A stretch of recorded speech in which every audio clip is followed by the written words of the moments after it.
제가 최근에 그 유튜브 영상을 하나 보면서 이 책은 한번 꼭 제가 여름이 가기 전에 한번 읽어봐야 되겠다라는 책이 한 권이 있습니다. 근데 이것은 어떤 것과 관련이 있냐면 최근에 이 청소년들이 스마트폰을 활용하면서 과거 세대와 지금 세대와는 완전히 다른 형태가 나타났습니다.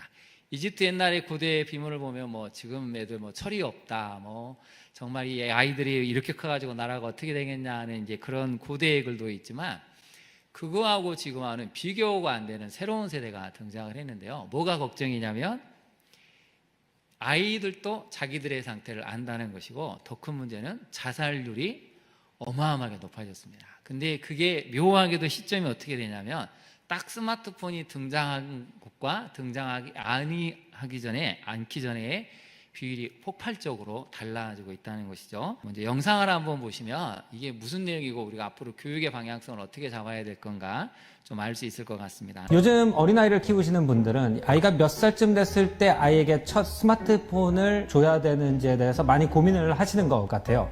특히 컨텐츠의 중독성, 도파민 중독, 그리고 소셜미디어가 아이들에게 남과 비교를 한다든지 자기의 자존감을 낮추는 등 여러 가지 부작용이 있다는 연구가 공론화되면서 이 고민이 더 심각해진 것 같습니다. 특히 미국, 유럽의 여러 국가에서는 청소년 자신들 또는 부모들의 단체가 정치가들에게 압력을 넣어서 소셜미디어 계정을 만들 수 있는 최소 연령을 국가에서 규제해달라라는 목소리가 높아지고 있고요. 실제로 덴마크, 스페인, 그리고 프랑스 같은 나라에서는 15살 또는 16살 이하가 되는 청소년들이 부모의 허락 없이는 소셜미디어 계정을 만들 수 없다라는 법안이 입법 추진 중에 있다고 합니다.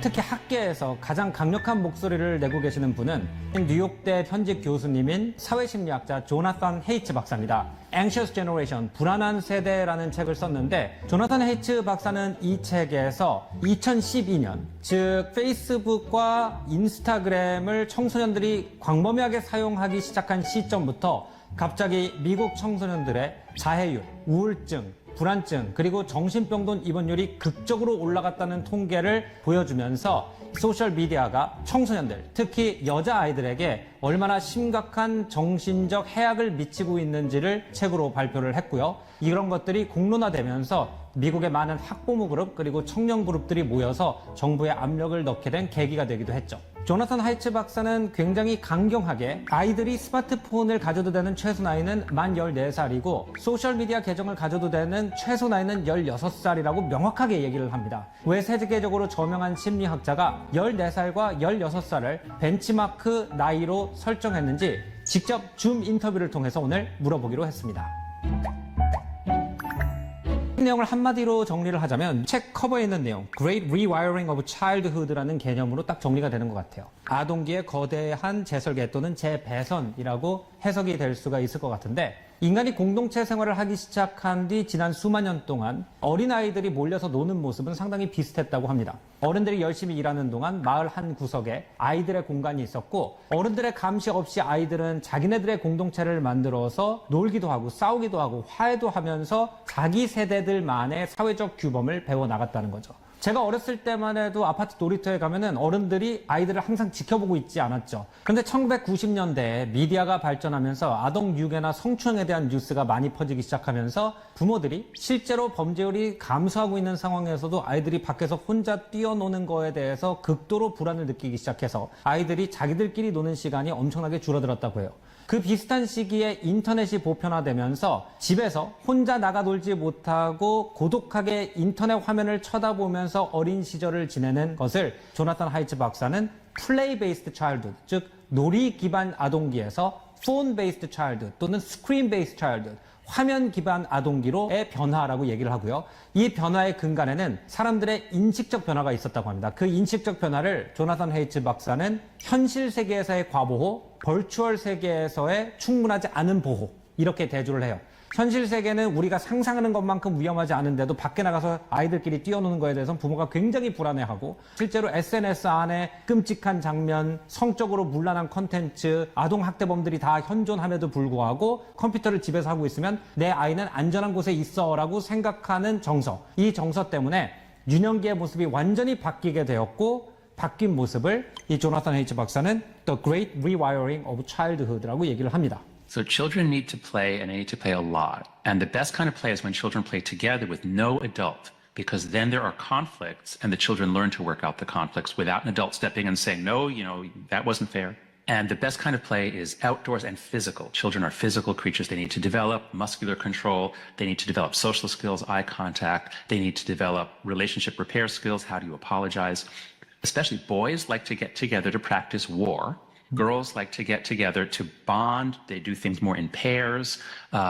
They talk, they gossip more. They want to know more about social relationships. So all of that is healthy. What happens when everyone gets their own smartphone? 그 이유는 여러분이 유튜브를 통해서 확인을 하시면 될 것 같습니다. 25분 정도 되는데요.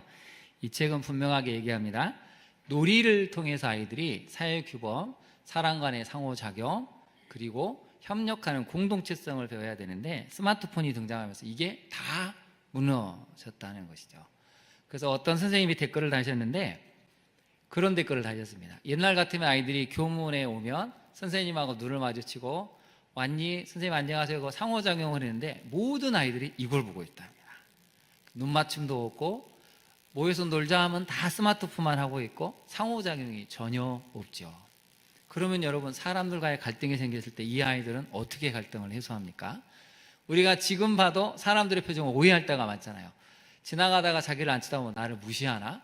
괜히 얼굴이 좀 안 좋아 보면 나에 대해서 화가 났나? 이렇게 오해를 하잖아요. 보기만 해도. 근데 전혀 상호작용을 하지 않는 아이들이 그대로 크면 무슨 일이 생기겠습니까?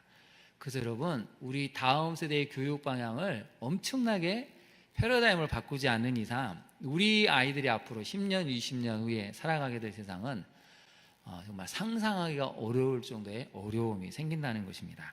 그래서 여러분 오늘 세 가지만 말씀을 드리려고 하는데요. 우리 교육의 방향성은 세 가지를 갖춰야 됩니다. 첫 번째는 당연히 신앙이죠. 복음이 무엇이냐, 구원이 무엇이냐에 대해서 정말 아이들이 확신을 가져야 됩니다. 오늘 우리 선생님들께 한번 여쭤볼게요. 0.5초 만에 답을 해보십시오. 우리 선생님들은 아이들에게 구원이 무엇인지 복음이 무엇인지 1시간 내에 설명해서 애들이 구원의 확신을 가지게 할 수 있습니까? 대답이 조금 늦은데요. 다시 한번. 확신이 있습니까? 네, 우리 선생님들은 능히 하실 수 있죠.